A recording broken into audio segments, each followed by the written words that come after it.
Money Talk.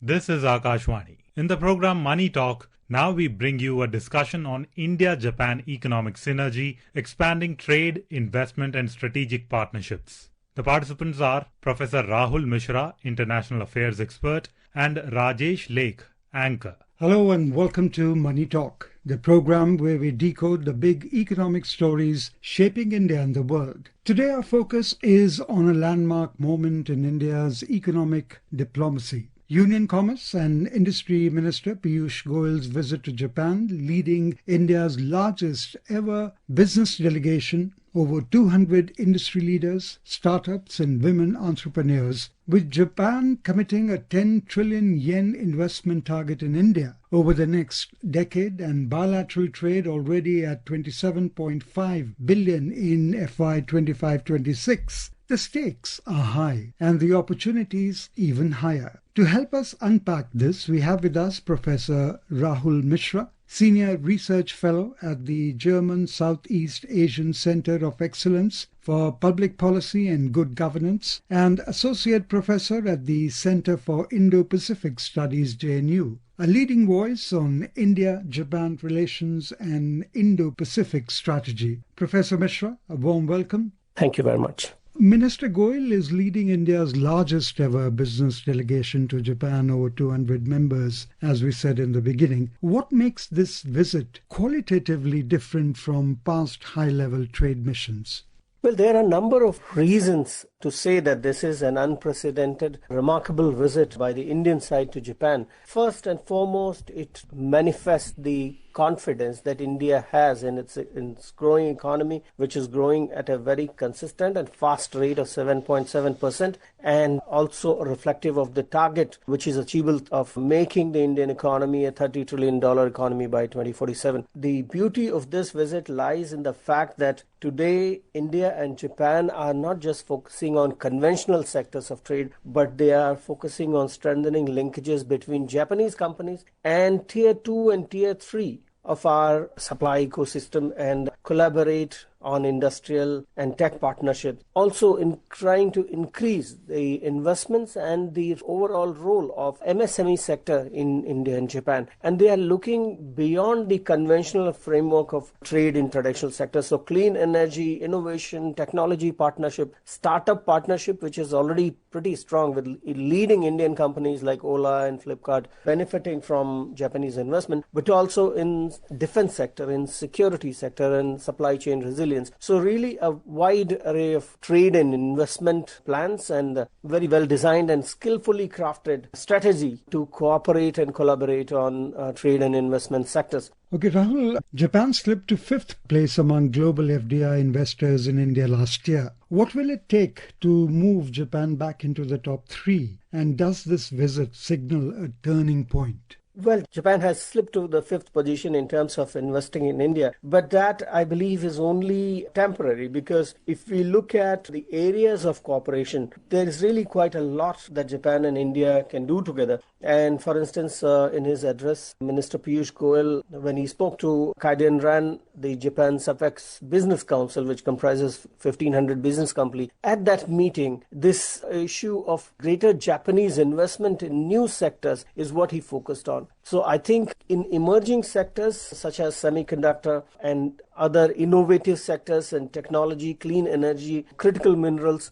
are the sectors where India and Japan could work more, going beyond the conventional sectors of steel and automobiles or healthcare, even insurance. So I think there are a lot of possibilities in terms of investing in emerging sectors where India needs a lot of investment. And I would pin my hopes on startup sector and clean energy, and also defense sector, where Japanese investments in next 5 to 10 years would bring it back to one of the top 3 investors in India. And Japan has certainly shown interest, and Japan has both the intention and the capability to bounce back as one of the top investors in India, which is something that benefit both the sides in the long run. Okay. Now, beyond the bullet train, how is India-Japan cooperation reshaping defense manufacturing, which you touched upon a while back, critical minerals and supply chain resilience in the Indo-Pacific? Well, JICA, as we know, the Japanese International Cooperation Agency, which is, of course, a government agency, and it is one of the most impactful investors in India's physical infrastructure. And you mentioned the bullet train, Mumbai-Ahmedabad high-speed train corridor. In addition to that, I think what India and Japan could focus in next 5 to 10 years is the defense sector, where shipbuilding could be one area. Building or strengthening India's maritime capabilities, India's naval capabilities is where there is a lot of scope. The two countries already have a number of maritime and defense agreements. A number of agreements were signed during the recent visit of Japanese defense minister to India. So I think in defense sector, shipbuilding could be one. The radar system and reconnaissance systems could be other things. Drones and swarm systems is also something that Japan is developing its expertise on and emerging as one of the top countries in addition to China and the US. So those are the sectors where India and Japan could work together. And of course, U2 is always a possibility for India and Japan to collaborate in the defense sector.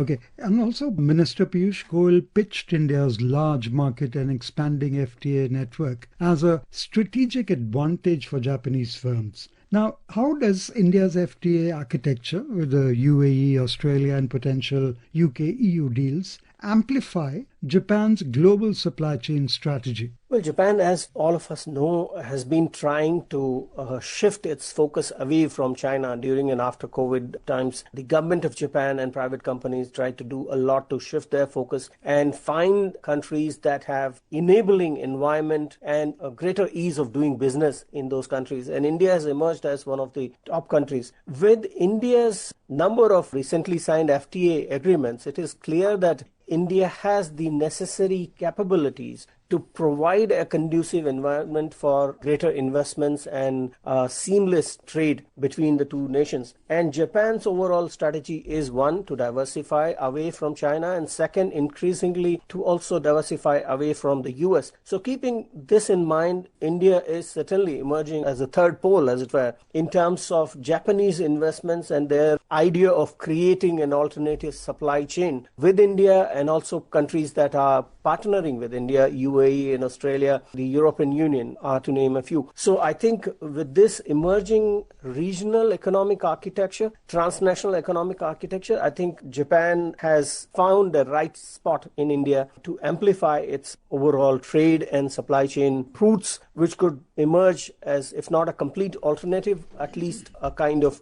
mechanism which can be strengthened and which would provide Japan with an alternative strategy in dealing with the uncertainties and weaponization of trade and supply chains that are coming from both China and the US. Okay, Rahul, we all know Japan's strength lies in advanced technology and business practices, and India's strength lies in scale and domestic demand. Where do you see the most friction or synergy in aligning these two models? Well, the Japanese way of investment, if you see the pattern, whether it is in China or in Vietnam or elsewhere in Southeast Asia, we have seen that they start with a very sector-focused approach and try to perfect that over a period of time, whether it is infrastructure. We know that in 60s and 70s, 80s, Japan focused a lot on building infrastructure capabilities and through their ODAs and other mechanisms. JICA, of course, played a very important role. Currently, Japan's focus is on strengthening their semiconductor industry and emerging as one of the top countries, and they find commonality and shared interests with India. India, as you rightly pointed out, can provide the scale. It has a biggest market in the world, and also it has the intention to emerge as one of the top leaders in semiconductor and tech and innovation sectors. I think what the friction areas are, sometimes there are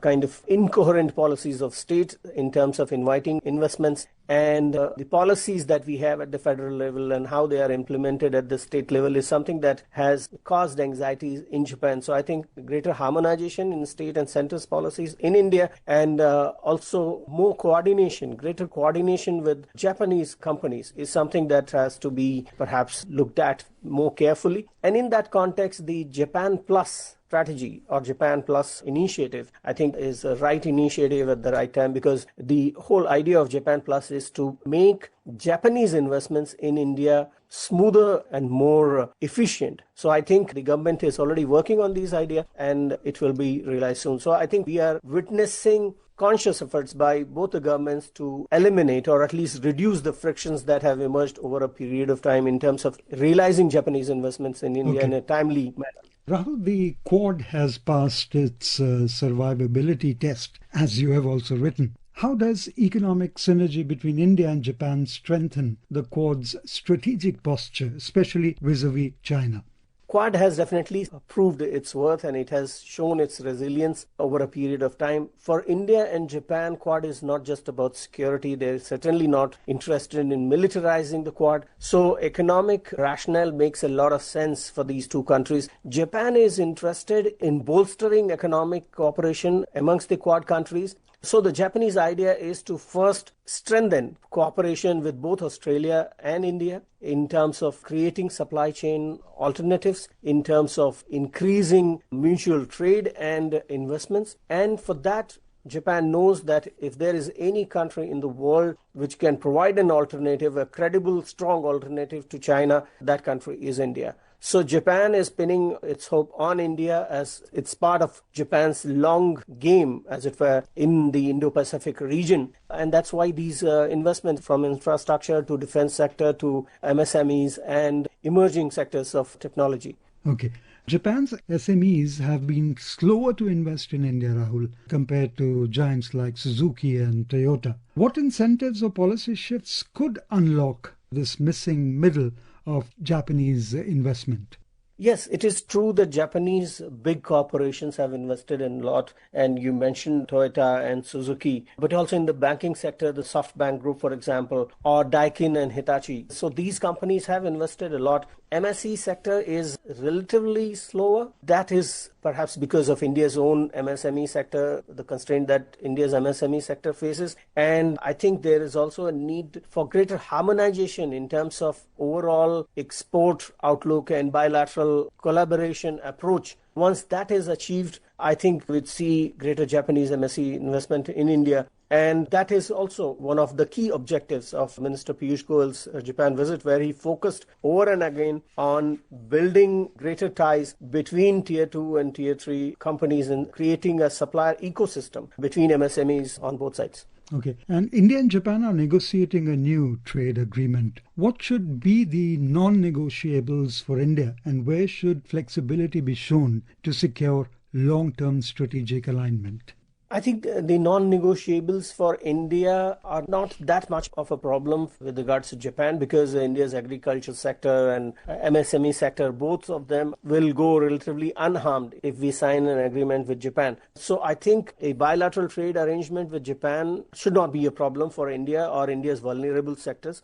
Okay. Rahul, looking ahead to 2036, the horizon for the 10 trillion yen target, what's your baseline forecast for India-Japan trade and investment? I think Japan has already identified key sectors where it would want to invest in India, and India is already showing early signs of its openness for Japanese investment in these sectors. So I think, as I mentioned earlier, clean energy and technology and innovation sector, startups and defense, of course, and security areas, particularly the maritime sector, is where India and Japan could collaborate, and greater Japanese investments in these sectors could perhaps to the next level, where the potential for Japanese investment in India is optimally realized. Okay. Professor Rahul Mishra, thank you for those incisive insights. What's clear is that this isn't just about trade numbers. It's about aligning two complementary economies to build resilience, technology leadership, and strategic depth in the Indo-Pacific. Thank you very much for being with Akashvani, Rahul.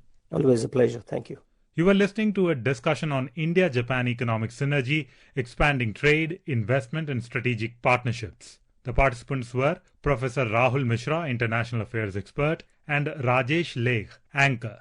This program was produced and presented by the News Services Division of Akashvani. You can listen to it on our mobile app News on AIR. This program is also available on our YouTube channel News on AIR Official.